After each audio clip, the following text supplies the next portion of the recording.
Mies Min con Jesús, América Latina. Señor mío y Dios mío, creo firmemente que estás aquí, que me ves, que me oyes. Te adoro con profunda reverencia, te pido perdón de mis pecados y gracia para hacer con fruto este rato de oración. Madre mía Inmaculada, San José, mi Padre y Señor, ángel de mi guarda, intercedan por mí. El Evangelio de la misa de hoy, con el que queremos hacer nuestro rato de oración contigo, Señor, nos cuenta cómo le dices a tus discípulos cómo serán los últimos días, cómo será tu segunda venida. Y es que ahora la Iglesia nos quiere recordar de la segunda venida del Señor, que es lo que recitamos todos los domingos en el credo. Esperamos que Jesús vuelva, pero esta vez glorioso. La primera vez Jesús llega a este mundo, se hace hombre, diríamos, el silencio. Nadie sabe que ha nacido Dios, salvo por María y José, y además porque los ángeles se lo anuncian a unos pastores y los reyes magos que leen en el firmamento esos signos. En la segunda venida, en cambio, pues nos vamos a enterar.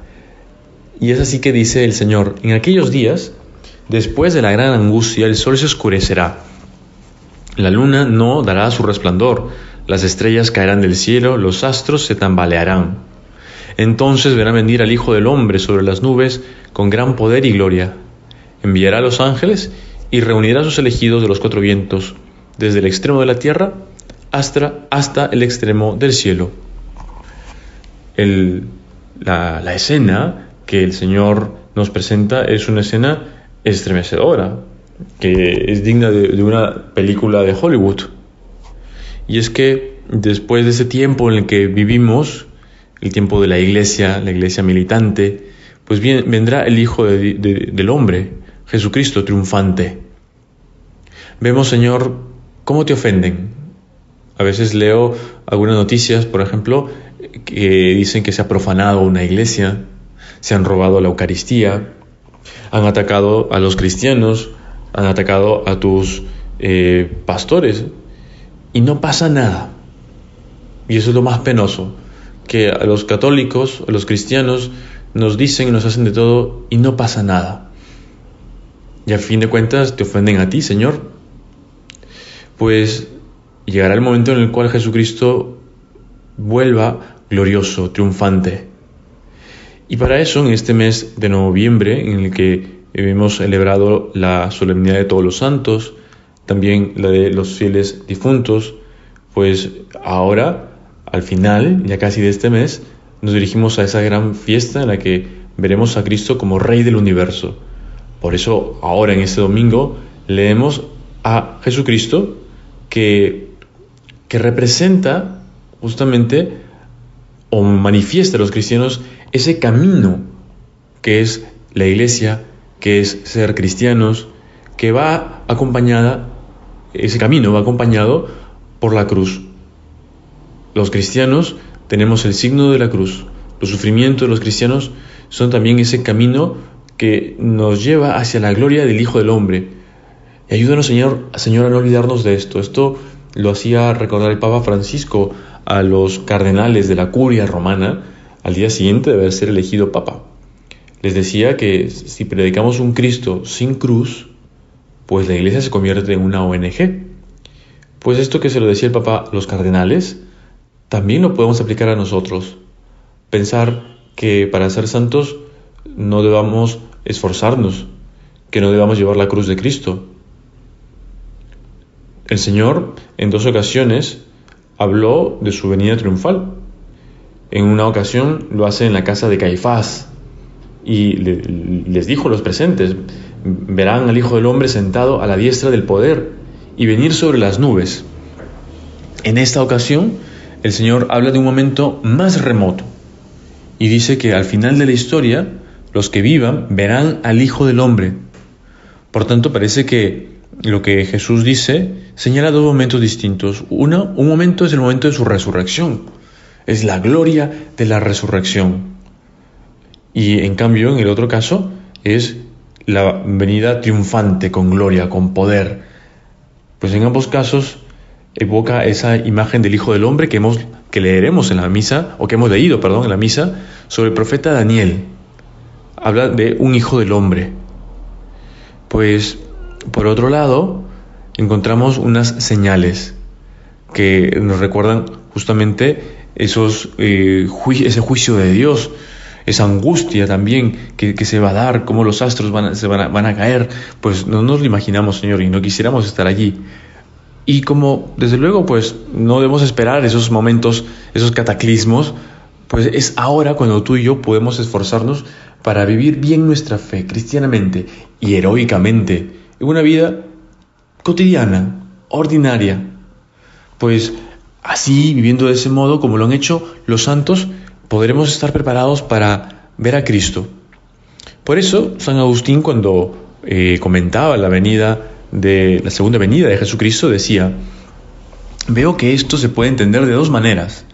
Puede venir sobre la iglesia como sobre una nube, como ahora no cesa de venir, conforme a lo que dijo: ahora veréis al Hijo del Hombre sentado a la derecha de la virtud, viniendo sobre las nubes del cielo. Pero entonces vendrá con gran poder y majestad, porque en los santos aparecerán más su poder y su majestad divinas, porque les aumentó la fortaleza para que no sucumbieran en las persecuciones. Qué bonito es esto y muy interesante pensar que Dios ya se manifiesta en su poder en los santos. Cuando tú, Jesús, dices en algunas ocasiones que el reino de Dios está entre nosotros, ¿qué significa esto? Pues podemos pensar en la vida de los santos. Y para eso te recomiendo, a ti que estás haciendo estos 10 minutos con Jesús, uno de los documentos del Papa Francisco, una carta que se llama Gaudete et Exsultate, que habla sobre la santidad en medio del mundo. Y allí el Papa habla de los santos de la puerta de al lado y menciona varios ejemplos de gente que vive santamente, una vida corriente como la que tenemos todos nosotros, pero que se han esforzado. Pensamos también en todos esos santos a los que tenemos devoción, ya no con esos grandes milagros con los que a veces se les presenta, ¿no?, sino en cómo supieron vencer las tentaciones.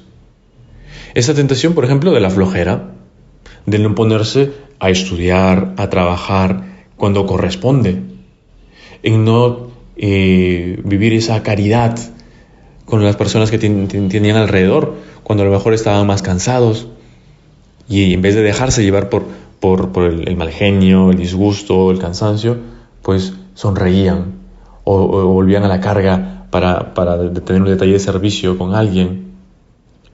O por supuesto que vivían esa fe, iban a misa, hacían su rato de oración, todo lo que se refería a Dios, pues lo hacían con gusto, se vencían. Pues esto nos lleva a pensar a ti y a mí que somos, a fin de cuentas, hombres y mujeres llamados a la santidad, y que esos santos han sido hombres y mujeres como tú y como yo. ¿Cómo superamos esas dificultades? De la flojera, de la vanidad, del orgullo, de la soberbia, de esa sensualidad, de ese estar pegados a las cosas de la tierra. A veces será al celular, a las redes, a los likes. Pues piensa qué es lo que te ata en este mundo y pídele al Señor que te dé esa fortaleza que es propia de su reinado, propia de un rey, para decir: basta, Señor, no quiero que haya nada en mi vida que me ate y que me aleje de ti. Todos esos pesos que me tiran hacia abajo, ayúdame, Señor, a ser feliz. Pues vamos a pedírselo al Señor con mucha fuerza, con convicción de que el Señor lo puede todo, sabiendo que, como nos dice la carta a los Hebreos, que tenemos a Cristo, que se ha ofrecido de una vez para siempre por los pecados en un único sacrificio. Pues que acudamos constantemente a ese sacramento de la confesión, que limpia nuestros pecados, que nos cura de esa herida del pecado y nos permite acercarnos a el banquete eucarístico, la Eucaristía, poder recibir a Jesucristo, poder acudir a ese sacrificio de la Santa Misa y recibir a Cristo resucitado. Te doy gracias, Dios mío, por los buenos propósitos, afectos e inspiraciones que me has comunicado en esta meditación. Te pido ayuda para ponerlos por obra. Madre mía Inmaculada, San José, mi Padre y Señor, Ángel de mi guarda, intercedan por mí.